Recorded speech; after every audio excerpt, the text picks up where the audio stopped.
10 ตัว 3 ล้านมาที่นี่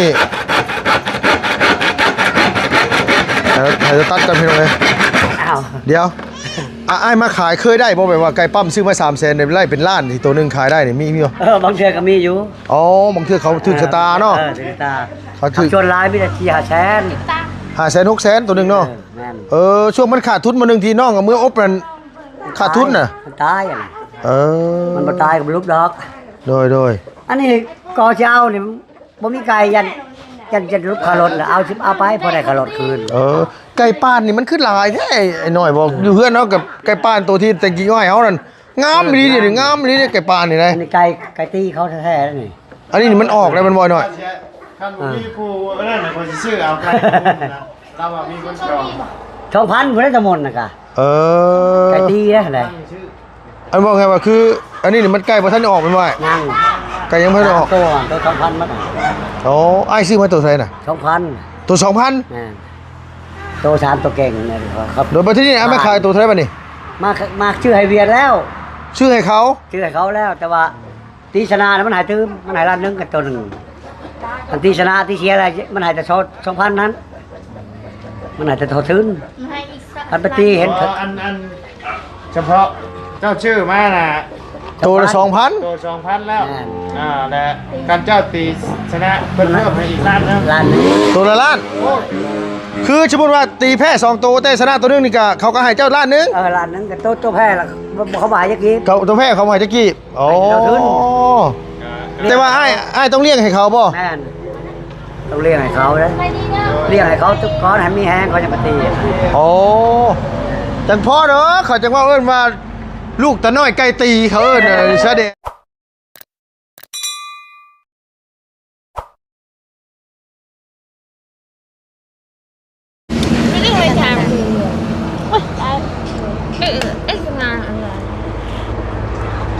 ส่งมาเข้าสบายเลยโดยเรื่องอะไรอ่ะจะอ่านจะยังไงย่อไปใช่อีกน่ะไม่เจาะตรงนั้นยังไม่เจาะเหลือผู้ยังไม่ได้โดยสบายดีเด้อกินไหมลูกล่ะเอาไปไหนเมจะดีบุกินมั้งน่ะกินแล้วยังแบ่งให้พัวเราแบ่งให้พัวเราโอ้แกงผักเน่าซื้อดิบ่นางบ่ได้ใส่หมูใส่ไก่ใส่หยังเลยบ่นั่นลืมเจาะตรงนั้นใส่แต่ผักเน่าแกงแต่ผักเน่าอย่างเดียวมันรสชาติเป็นแบบได้เฮ้ยน่ะมีหยังตัวเป็นหยังนางนี่น่ะมินผักเน่าเอาเจ้าบ่ได้กินบ่ล่ะกินก็บ่ได้กินบ่ได้กินทำมือตายผักเน่าจะบอกข้าวมันคือจ่ายอ่ะมันเบื่อบางมันจ่ายเรื่อยบางคือจ่ายบางคือจ่ายโกกเลยพี่บ้าเคยไม่ได้กินผักเน่าเนาะกินแต่แกงหน่อไม้เนาะเขาใส่เคยกินแค่ไม่ได้กินโตมันเนาะโอ้ยเอามินยังแห้งแท้ดิน่ะโอ้ยเนาะโดยลูกโบแต่ก่อนเลยล่ะกินมากๆหนูมานี่ไงหนึ่งน่ะเลยเอาเด้อไปสิกินน้ำเป็นเฮ้ยขมังหน้าแบบนี้นะคือข้าวแน่วแม่จะดีกินแบบนี้ก็แน่วะแน่วลูกหลานเจ้ากันกินอิ่มแล้วคือกินให้อิ่มเนี่ยก็แล้วมันบ่เอากินง่ายเถอะเฮ้ยบ่มีอาหารการแบบนี้นี่ย่างไข่บ่มีการนอนซื่อๆผมมีเจ้าก็กินเป็นบ่นางกินนี่นะรันเมื่อกันเด้อกินแบบนี้ก็แล้วบ่โดยลูกหลานเดี๋ยวพ่ออันมาเดี๋ยวพ่อลุงไปหาแป๊บนึงดอยพี่น้องมากินกันเด้อดอยเอาพี่น้องเอ้ยมาแกงผักเน่ามาสันว่ามาซนมาแม่แกงผักเน่าอันมาบุญมันปลามาแจ้งข่าวดีเรื่องยังไงน่ะเรื่องชาวเรือนตีนชาวเรือนเอ้าใช่คือว่าเอาเสาดินใช่เสาดินมันจะว่าเสาดินยังไม่เอาอันนั้นอีกคันว่าเอาเสาดินคือเสาดินอันเสาน้ำใช่เสาไม้นะน้องลุงเนาะโดยเคยได้ยินเปล่ายาวว่าเสาอันนั้นเสาดินเสาดินเอิญเสาตีนตีนเช่าโดยสวัสดีเด้อเจ้าเด้อคือใส่ตีนเสาคันว่าใส่เสาดินใช่ตะบนมาเสา าดิน เช้าไหม ใส่บอกบ่ยาวว่าเซาดินผู้ใหญ่บอกว่า เป็นชาวดินเหรอหลับไปตัวน้อง สรุปแล้วเอาเสาดินเอาเสาไม้ หน้าไป ก็ได้ยินบ่ยาวอ่ะ แล้วมาเล่น จะดอยกินนะ เอาแม่ เสาไม้ จะบอกว่าได้ถือได้ยังกี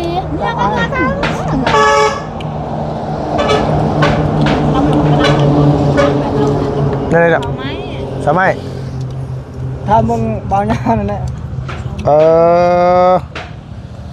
อันนี้อยู่ได้แต่ว่าเฮาหั่นมันบ่มีงบอยู่เฮ็ดเฮือนชื่อเจ้าเลยเฮาบ่ได้ถามเพิ่นนี่ก็เจ้าว่ามีงบเพิ่นว่านี่แหละ พ่อไม่ต้องบู๊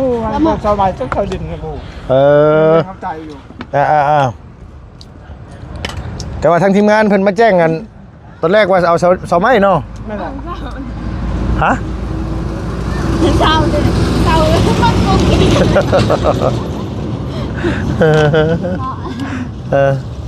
คันตั้งนี่สิตั้งหม่องไหนตั้งเฮือนน่ะ นี่เลย ตั้งหม่องนั้นบ่ นี่แหละให้เขาแปลงให้ปวดแปลงให้เนี่ย อ๋อ ให้ตัวนี้หน้าดินนี่ ยังบอกเยอะอายุ สิตั้งหม่องนี้เนาะ นั่นแหละ คันตั้งนี่มันใกล้โพดเนาะก็คือจริงๆเนาะ นั่นแหละ มันมีทางเขาเนาะ ปรับแต่ตัวนี้เลย โดย ข้าวเพิ่ม เออ ข้าว ปรับ เพิ่มกินข้าว แต่มุด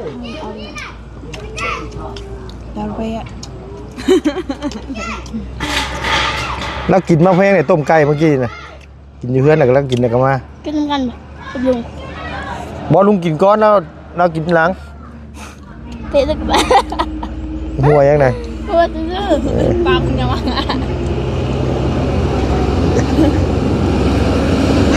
เมื่อเล่นหมึงไฟอยู่บ้านลุงบ่ ย่าน ย่านหยัง ย่านคน ฮะ ย่านคน ถูกนำกระชันดง ฉันกูมีว่าขึ้นเมื่อน่ะมานำเราอยู่แต่ในเฮือนเราบ่กล้าออกมาใช่ นี่มาน้ มานั่ง เอาอยู่บ้านมีหมอลำนะอยู่บ้านน่ะอยู่วัดอยู่บ้านน่ะมีหมอลำข้าเจ้าจ้างมาสุกี้สิเมื่อน้ำได้สุกี้ปืนกับพากันเมื่อแล้วปืนเนี่ย เราชักพอแห้งเราเพื่อนแล้ว ฮะแล้วชักเครื่องได้วะจักเพิ่นสิอยู่ได้จักมือพี่น้องเอ้ยน้องมาอันว่าเด็กเมื่อเด่นบ้านมาซั่นว่าเมื่อพ่อผู้สาวซิโนเจ้าว่าบ่มาซ้ำบ่จัก แต่เราเอ้ยมันจะเอาเหมือนตังตังนะไม่เลยไอ้ดัง ให้บอก ลุงกินน้ำลายกินเลย เห็นเจ้ากินเนี่ยมันคือสิเป็นแต่แซ่บอะนะเออ กินลองมั้งกินลอง ยอมอันคันใส่แกงหน่อไม้ค่อยกินได้อยู่คันกินแบบนี้แกงแบบนี้น่ะกินไม่ได้ยอมคันว่าแกงหน่อไม้แกงหน่อไม้แกงอันว่าปลาอย่างสินะกินได้ค่อยหาแต่มากินตอนที่ข่อยใหญ่นี่นะตอนที่ข่อยอยู่ไทยตะกี้ข่อยบ่ได้กินเลยนี่น่ะผักนี่บ่กินข่อยบ่มักเลยก่อนสิกินเป็นนี่กินมันมากินกับมันว่านี่พี่น้องไงกินกับมันว่าแกงใต้แกงแต่ปลากินอยู่นี่แหละก็ได้เลยบ่เฮ้ยหรือว่ากินต่ออีกเนี่ยได้เลยบ่ มันมีอาหารของกิน มีอาหารกินต่ออีกลุงขมังน้ำตัวแล้วสินะ เอ้ามีอาหารแทบเดี๋ยวเขาก็อดว่าบ่ได้ ลุงว่าสิซื้อมาฝากอีหล่าอยู่เงินเดือนเงิน30,000กีบลูกหลานเดี๋ยวนี้อันน้ำมันลิตรนึงก็บ่ได้เดี๋ยวนี้ยังว่าอยู่ แพทย์อายุสาวเข้าก็หอด เสื้อผ้าลุงแห้งกันปะ โอ้โหกันพอหากระเมือจะตะกวยแล้วก็อันนั้น มันมากล้วยชุกที่ว่าเฮากินกับตัวเมื่อวานนี่ตัวตัดได้บ่นางทำให้บ่บุญแล้วมีจะเครือกันตัวที่มันสุกคาเครือ สองสามเพื่อ ตัดมาจะเครือทั้งหมดอ่ะ เพื่อน้อยๆปะส่วนนี้ เออ เพื่อต้องกิน บ้านเปิด แล้วตัดมาได้จะเครือ น้ำมันโปนจะไปป้ายหา สามัดไปชอบคู่อ๋อ 7 เครือ 7 เครือพุ่นนะ 7 เครือ ป้า พอแกใช้รถ กี่ห้างยังน่ะเอางั้น เพิ่นเอาเมื่อฝากหลายคนเด้ น่ะเบาหน้า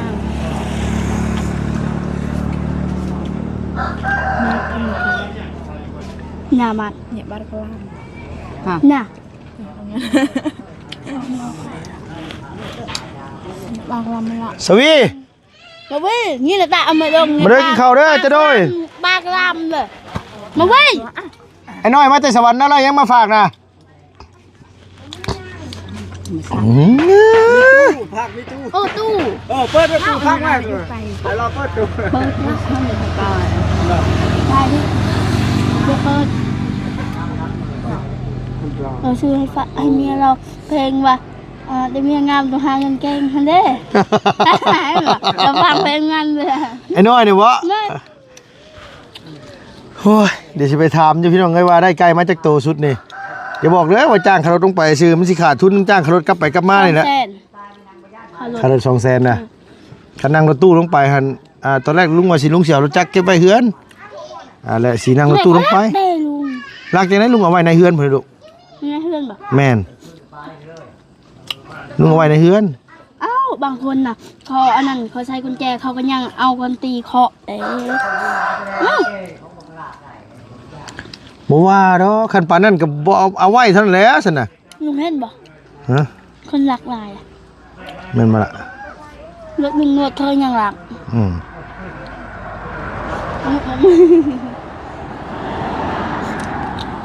แกงสะอมพี่น้องเรียกว่าผักคะนั่นน่ะเนาะแกงแต่ผักคะใส่น้ำปลาแดกมันบ่ใส่น้ำปลาแดกแล้วก็ใส่เกลือแป้งนัวเตี้ยวทำนี่ มันเป็นจีดีจ้าอินเคินก่อน อ้าวทางนั้นซื้อไว้โซแล้วของมี ทุกคนกินน้ ทางนั้นซื้อไว้โซแล้ว ำอยากกินได้หรือวะเนาะเดี๋ยววันนี้มาปิ้งแค่เขากินข้าวเนาะ เออ เขารักกิน ก้อนหนึงเท่าไหร่เฮ้ยน่ะ อัน 5,000ไม่ไปซื้อไปเจ้าอยากไปจะซื้อบ่ไปซื้อไหม ก็ ลงเงินให้ไหม พอแล้ว อิ่มแล้ว พ่อ อ้าวอยากก็ไปซื้อหน่อยเอ้ย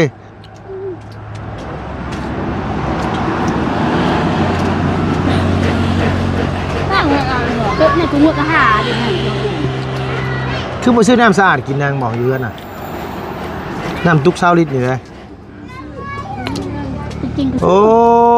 ยเนาะ น้ำนี่ก็ซ้ำสะอาดเลยนะเยอะๆมันรู้เนี่ย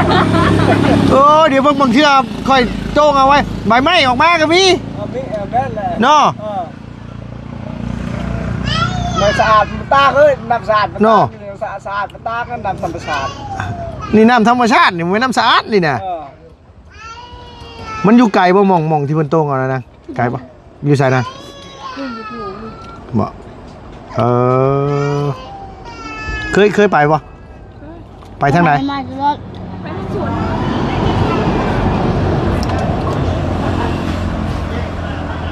อิ่มนะอิ่ม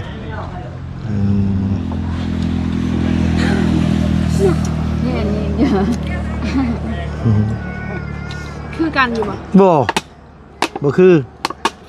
เจ้ากับสุกี้คล้ายๆกันนิดนึงแต่ว่าปากเจ้าคือเมตะกิง อันแท้แหละคันเจ้าจัดฟันแล้วสิงามกว่าเมตะกิงคิวเจ้ากับนั่นสุกี้คือกัน แต่ชุกี้เราไม่ได้ลกให้แบบนี้เฮ็ดมันนี่คิวมีฮอตเพื่อ นี่ลกลุงไม่ได้ลกเนาะงามคิวลุงมันคือเขาแตบเนาะ สังกุมีก็งามคิวแล้วก็งามล่ะ แล้วลกอะไร ตรงนี้กับแม่ตะเจงไพ่งาม ตรงนี้ก็เมตะกิงกงมีเลยเนาะงามเนาะสังว่าแท้ เราเป็นสาวเนาะ เมตะกิงแล้วสิงามนี่เมตะกิงน่ะเเออรา โอ้ เป็นแม่คนแล้วเนาะ ว้าวให้เราได้ยินเราก็เครียดอีกแล้วฮะแห่งคู่กัดกันก็ลุงอยู่ได้พี่น้องเอ้ยหาน่ะ กินให้หมดจ้ะ แม่จะดีก่อนบ่จังแม่ตะกิงเจ้าเลยก็แม่ตะกิงได้บ่อ๋อโดยมาเอ้ยจ้า จะได้ จะโดย เอ้ยสวัสดี โด ไม่ ย ใช่จะได้ จะได้กันกล้วย จะได้ มาแต่ไสเอ้ย ป้า งมีแต่เงินแล้วเนาะจ่ายจะได้ โอ้มายืมเติมน้ำมันเมื่อบ้านได้นี่ ใส่โทรศัพท์ซื้อน้องคือลูกนี่ป้าลุงมีเงินหลายเลยใส่ถุง นี่อยู่30,000กีบลูกหลานตอนนี้นะ เพิ่นก็ใส่โทรศัพท์แล้วเนาะเฮ้ยปะ เม่นอย่างเอา เยอะปะ เออ ตาย เออ เจอกันสิทั้งเรียกขมังเอ้ยนายจะเป็นอะไร ฉันห้อนฉันร้อน พรจะไปเหยียบตีนฉันทำไม ขอโทษ แล้ววอนจะคนกินน่ะ2 คน น้องชอบ น้อง 2 ไปปิ้งให้เด้อไปปิ้งให้ไปปิ้งให้เด้อสบายดี เมื่อเก็บผ้ากันไปเก็บผ้ากันพี่น้องเอ้ยคันสิใส่กองมีแล้วก็สิด่าหัวที่ซักกันแล้วซักซอยล่ะแทบจะแล้วซักผู้เดียวซ้ำเนาะนางเนาะแม่นบ่ล่ะ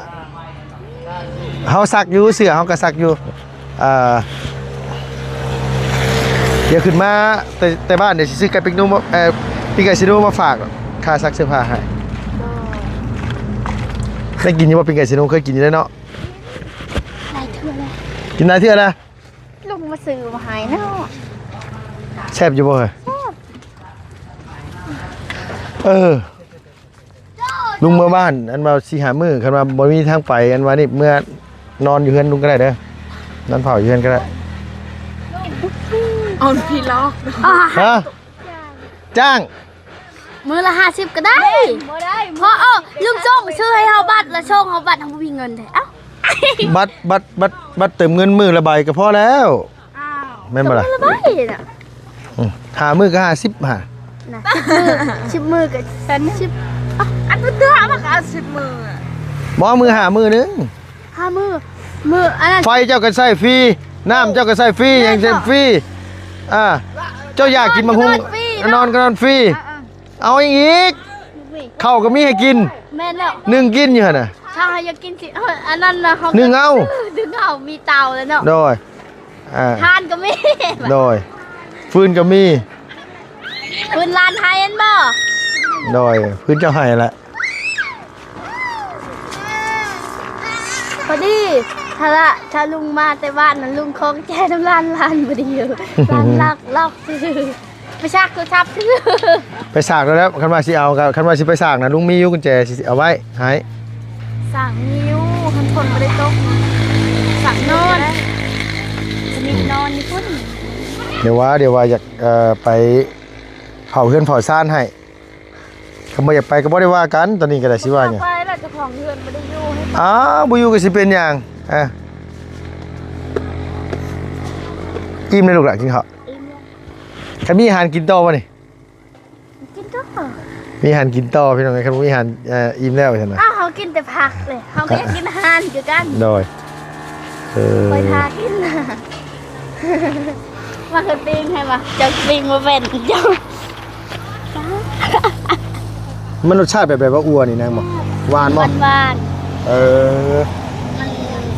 ส้มๆแบบผัก โอ๊ยปากเจ้าคือมุมแท้บ่ นี่ไง